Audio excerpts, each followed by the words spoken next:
A verdade pode ser a sua libertação ou seu inimigo. Deixe-me explicar. O apóstolo Paulo disse assim lá em Gálatas 4:16. Ele disse: "Fiz-me acaso vosso inimigo, dizendo a verdade?"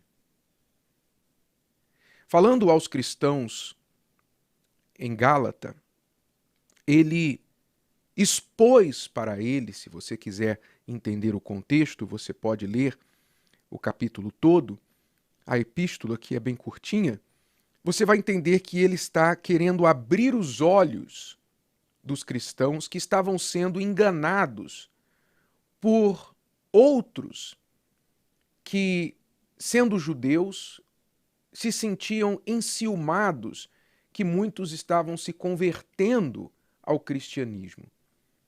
Então, tentando minimizar suas perdas, eles diziam a estes cristãos que eles tinham que manter a mesma tradição de antes, a tradição judaica, que eles tinham que manter a circuncisão, eles tinham que guardar o sábado e fazer tudo aquilo que Jesus veio nos libertar. Então, enganando com palavras sutis, com doutrinas de cunho religioso, muitos gálatas ficaram confusos. Então, Paulo, para combater aquela mentira, escreveu a eles. E qual foi a surpresa de Paulo? A surpresa de Paulo foi que alguns daqueles gálatas, ao invés de agradecerem Paulo e dizerem: "Poxa, obrigado porque você abriu os nossos olhos, você falou a verdade para a gente e você nos libertou com essa verdade. Poxa, muito obrigado pelo seu zelo, seu cuidado com a nossa alma." Ao invés disso, o que eles fizeram? Eles se voltaram contra Paulo. Eles se voltaram contra aquele que falou a verdade, falava a verdade para eles. E é assim que acontece também hoje. A verdade pode ser a sua libertação ou a sua inimiga, dependendo de quê? Dependendo de duas coisas. Se você é uma pessoa que busca o que é certo, o que é justo, doa a quem doer, você se preocupa com aquilo que é certo. Ainda que você sofra algum prejuízo, você prefere o certo, estar na justiça, do que estar no erro, na mentira. Então, para você, a verdade é uma libertação.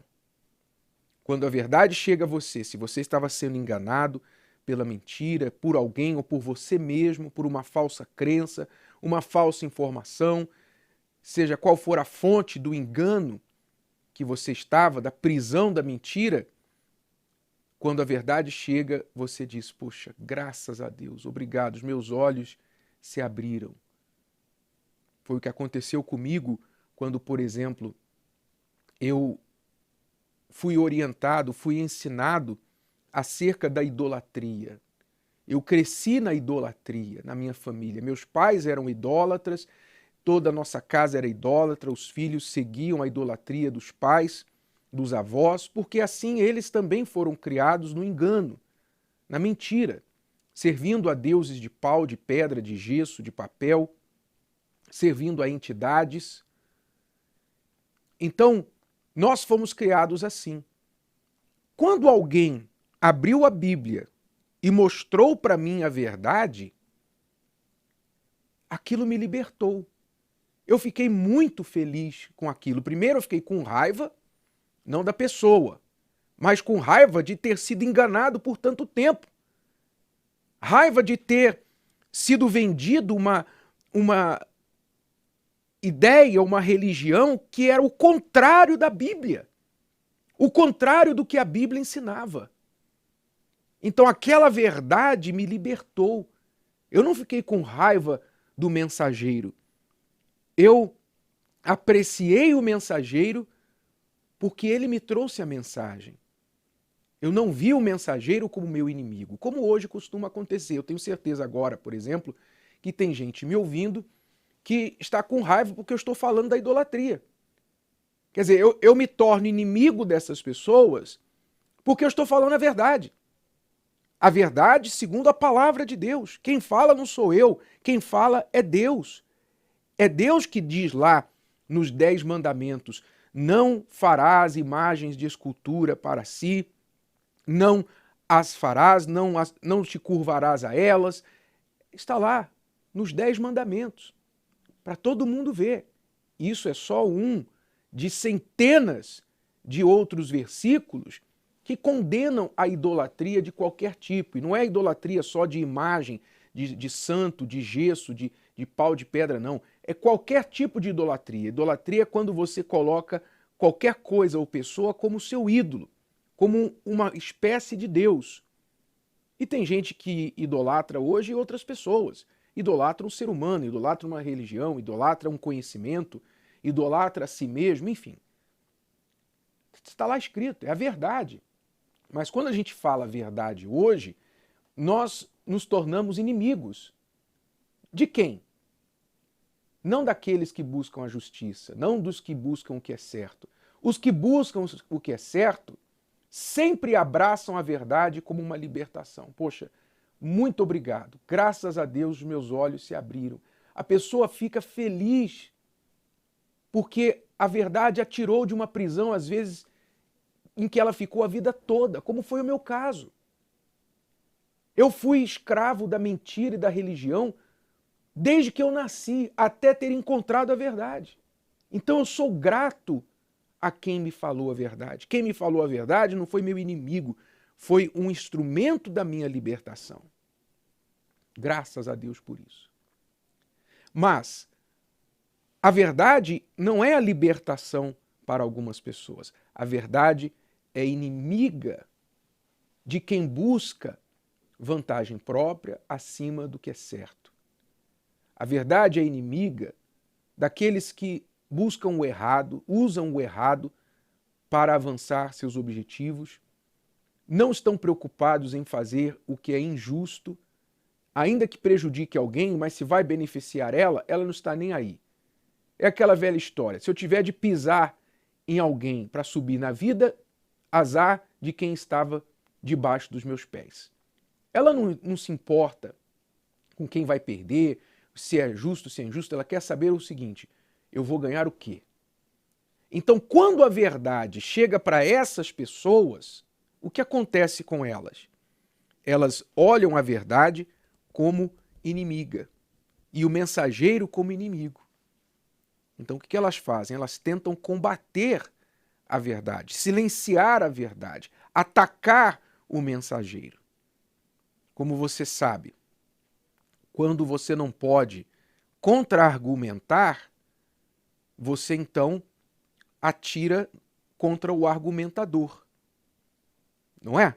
Quando a verdade não tem como ser combatida, argumentada, você tem que combater o mensageiro da verdade, o argumentador. Porque a pessoa fica sem argumentos contra a verdade. Mas a verdade é a verdade é o Senhor Jesus. A verdade liberta, como ele disse, a verdade vos libertará. Quem é da verdade, quem é da justiça, não importa se você é católico, evangélico, espírita, se você é ateu, não importa a sua religião, se você é uma pessoa que preza a verdade, você está mais próximo de Deus do que muitos hipócritas que se vestem com vestes religiosas, mas estão vivendo e praticando e promovendo o engano. Não estão nem aí para a verdade porque colocam seus interesses pessoais acima da verdade. Eis aí uma forma de você saber quem é da verdade e quem é da mentira. Pois quem é da mentira coloca seus interesses acima da verdade, acima da justiça. Mas quem é da verdade está preparado até a sofrer o dano, pagar o preço, mas que a justiça prevaleça. Porque sabe que a verdade está aliada a Deus. E se eu estou do lado da verdade, eu estou do lado de Deus. Se eu estou abraçado à mentira, eu estou do lado do pai da mentira, Satanás. Não há meio termo, não há meia verdade. Criaram-se esse termo, essa expressão, ah, foi uma meia-verdade. Não, não existe meia-verdade. Meia-verdade é uma mentira inteira. Então, ou sim ou não, ou é ou não é. Assim é a palavra de Deus. Então, se você quer ser uma pessoa livre, abra sua mente para receber a verdade. Verdade que vai te confrontar. Verdade que talvez vai trazer para você inicialmente um dano, uma perda. Porque às vezes a verdade nos faz perder. O marido, a esposa que traiu o cônjuge e agora está com a consciência pesada e com medo de ser descoberto, se ele quiser ficar livre, ele vai falar, vai confessar o seu pecado e pode perder por um momento, se não o casamento, pode perder a intimidade do cônjuge, pode perder a amizade, perder o carinho, perder o respeito do cônjuge. Pode perder. Você vai perder em um momento inicial, você pode perder. Mas, para seu crédito, será sabido depois que os ânimos acalmarem que você priorizou a verdade e não conseguiu conviver com a mentira. Porque pior que o erro praticado é a pessoa conviver com a mentira todos os dias. O erro pode ter sido praticado semana passada, um ano atrás, 10 anos atrás, e acabou. Mas a mentira, a pessoa convive todo dia com ela. Todo dia. Todo dia. Então, quem é da verdade mostra que, pelo menos, quando está preparado até para perder por causa da verdade, que ainda resta uma esperança de caráter, de sinceridade dentro de si. É por isso que Jesus disse: conhecereis a verdade e a verdade vos libertará. Gostou? Que tal ouvir de novo? Ouça quantas vezes precisar, até que este conteúdo faça parte de você. E não se esqueça de dar o seu like, comentar e compartilhar. Até a próxima!